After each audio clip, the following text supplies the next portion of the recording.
Ingat, jangan ditonton separuh-separuh, tonton sampai habis biar tidak gagal paham. Oke? Bismillahirrahmanirrahim. Assalamualaikum warahmatullahi wabarakatuh. Alhamdulillah wa syukurillah, salatan wa salaman ala rasulillah Muhammad abduhu wa rasuluh sallallahu alaihi wasallam alladzi la nabiyya ba'd. Calon pengantin yang sedang berbahagia, mudah-mudahan pada pagi hari ini kita dalam keadaan sehat walafiat. Kemudian Allah memudahkan segala urusan kita yang berkenaan dengan pernikahan. Kemudian Allah menjadikan kelak keluarga kita adalah keluarga yang diridhoi, yang dicintainya. Amin ya rabbal alamin. Salawat dan salam kepada Nabi kita Nabi Muhammad Rasulullah sallallahu alaihi wasallam. Allahumma sholli ala sayyidina Muhammad wa ala ali sayyidina Muhammad. Ada yang mengulang? Bara pasang yang sudah pernah menikah? 1, 2. Terima kasih. Kalau ada pangana awak kini undangan lomba jalan lai, mama tu lain ditamui lai, segala macam, tinggal tu di rumah dulu. Ini siko kini kulah dasar awak untuk menapaki jalan awak ke dalam berumah tangga. Kalau undangan tenda lun bayi lun dikonfirmasi, kambiang lomba bantai itu biko. Lah sudah awak dari siko. Kalau ada HP nak bunyi rasanya kita silentkan.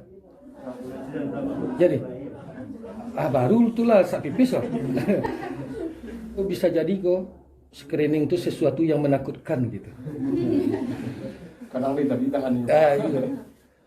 Adik-adik kami catatnya yang berbahagia, maka bagian kedua yang akan kita bahas tentang fondasi dalam berumah tangga. Fondasi itu ibarat awak bangun rumah kan fondasi dulu tuh. Ada yang fondasi biasa batu saja, ada yang tapak gajah, ada yang ceker ayam namanya istilah kini. Ada konstruksi fondasi itu anti gempa. Model rumah-rumah yang di Jepang kan banyak tuh. Yang kita pakai. Kalau ranahnya Muslim, umat Islam itu ada fondasinya ampe nan penting bana. Boleh awak tambah dengan yang lain, silakan. Yang pertama itu adalah niat. Awak menikahi pasangan awak karena apa? Niat. Iya, niat dulu. Adik-adik calon pengantin yang dirahmati Allah Subhanahu wa taala, carilah pasangan awak sunsura. Pandang dia hari ini. Boleh. Kalau Imam Abu Daud menyuruh tu cari.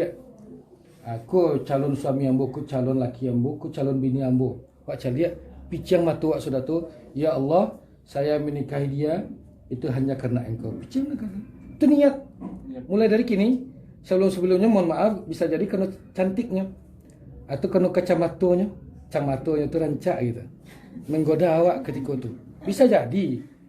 Atau karena hidungnya, atau karena alis matanya. Seseorang itu mencintai pasangannya tuh, baru-baru kenal tuh, ndak seluruh badannya ko yang nyo cari ada. Bisa jadi dari tajam matanya. Polisi itu ya tajam matanya. Setiap mencari basobok je mata ambo, berdebar jantung ambo. Kan bisa jadi teka itu. Sampai-sampai mencari atau rumah sila lapeh rata-raga. Kan ada yang teka itu nak.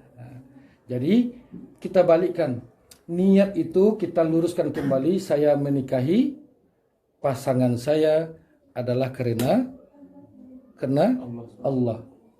Kalaulah karena Allah, adik-adik, kita yakin nan sampi ke bisa jadi lapang, nan sesu bisa jadi sanang, nan kurang ko samparono di mata awak. Karena Allah. Mohon maaf, karena kecantikan, ketika nyala keriput, kena pas mai lelus tangannya, lalain bakari-kari. Itulah jago jarak waktu. Atau karena piti, dulunya nampak kayu dewa pakai ninja, kini pakai Supra. Dulu pakai ninja, ketika pandemi ninja, kok dia dijualnya jadi modal. Ondanya lagi Supra, lah mulai kurang tuh. Tapi kalau karena Allah, kapanpun apapun yang terjadi, badai yang datang insya Allah tak akan pernah kita goyah. Itu adalah bini ambu, itu adalah laki ambu. Adik-adik kami yang berbahagia, itu yang pertama pondasinya nih niat. Mulai dari kini, pasang niat awak, saya menikahi pasangan awak karena Allah. Kemudian yang kedua adalah jujur. Murah mengecek jujur ya dalam aplikasi itu rumit. Iya. Bahkan dengan pribadi kita, diri kita sendiri kadang-kadang awak nak jujur. Allah menyatakan orang-orang yang jujur itu adalah temannya Nabi yang nomor 2. Surah An-Nisa ayat 69. Faulaika an'amallahu alaihim minan nabiyyina wasiddiqina wasyuhada wassalihin. Yang pertama itu di dalam surga itu adalah Nabi dan Rasul Allah. Yang keduanya adalah wasiddiqin, orang-orang yang jujur. Yang ketiga wasyuhada, orang-orang yang mati syahid. Baru wassalihin yang kampe, orang-orang yang berbuat amal kebaikan. Bahkan ndak wasyuhada sesudah Nabi. Orang syuhada itu kan orang yang mati dalam perang. Mati syahid. Tapi bako harus orang yang jujur, karena orang yang jujur langka. Dek langkanya jujur itu Allah menempatkan derajat orang yang jujur sesudah para nabi. Tapi itulah yang harus menjadi pondasi kita dalam berumah tangga. Awak harus jujur.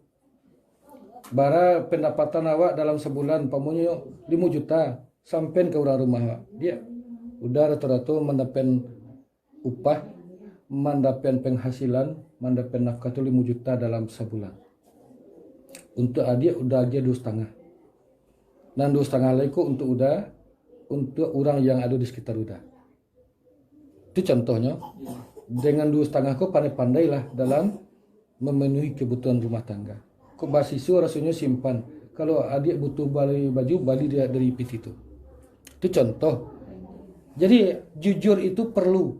Orang tua pondasinya ndak ada jujur, maka cucuran atuk tu pasti turun ke palimbahan.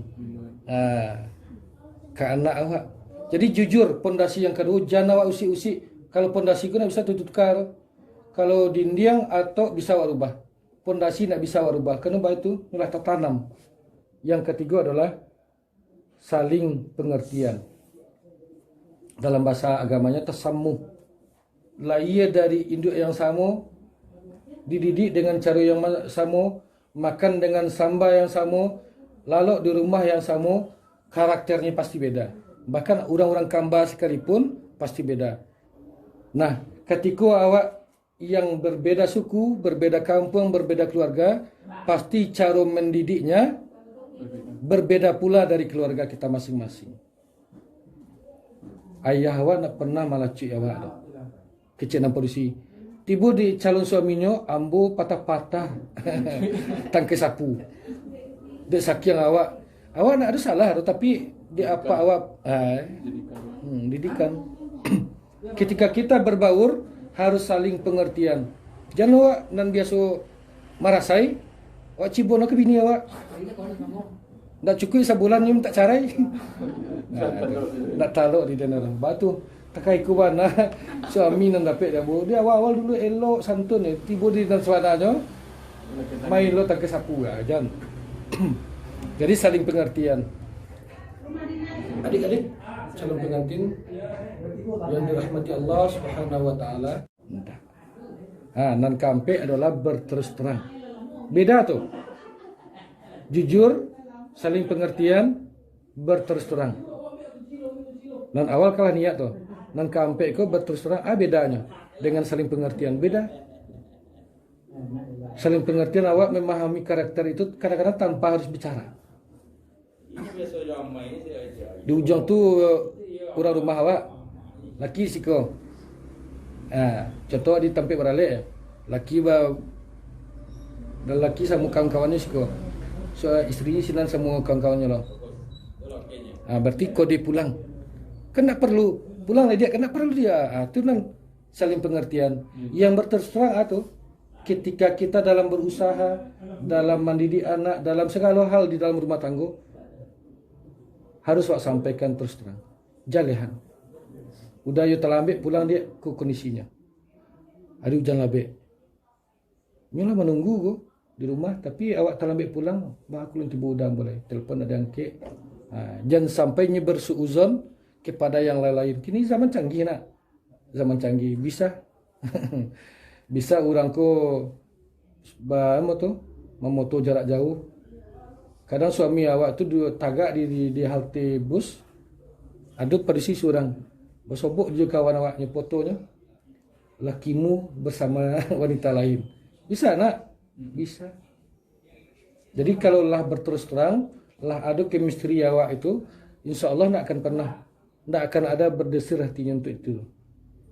Kena kita bayang, istrinya setia menunggu di rumah. Itu contoh. Tapi kalau awak introvert, awak tutik diri awak, itu nak perlu dah bahasa rengak jadinya. Ya, hal-hal yang tak itu harus kita sampaikan. Termasuk masalah keuangan. Dia usaha dah kini agak turun dia pandemi. Ya nak bala dah. Nan lama saya. Ado samu kita cari, ndak ado samu kita makan. Le paham tu? Ado samu kita cari. Ketika kita mampu kuat ikhtanim khamsan qabla khamsin kata Nabi. Di sana ada kesempatan dia awak. Ado waktu awak sehat, awak mudu, awak berusaha. Kalau ado tu, tak berusaha. Tapi kalau ndak ado lah, itu nan kita makan. Artinya ada simpanan kita itu untuk kita makan. Malaki usaha aku jalan balik. Orang-orang yang seperti inilah diyakini keluarganya menjadi keluarga yang harmonis. Sampai di situ ada ndak yang indah kepada Allah Ta'ala pagi hari ini? Inilah yang bisa kita sampaikan. Terima kasih. Assalamualaikum warahmatullahi wabarakatuh.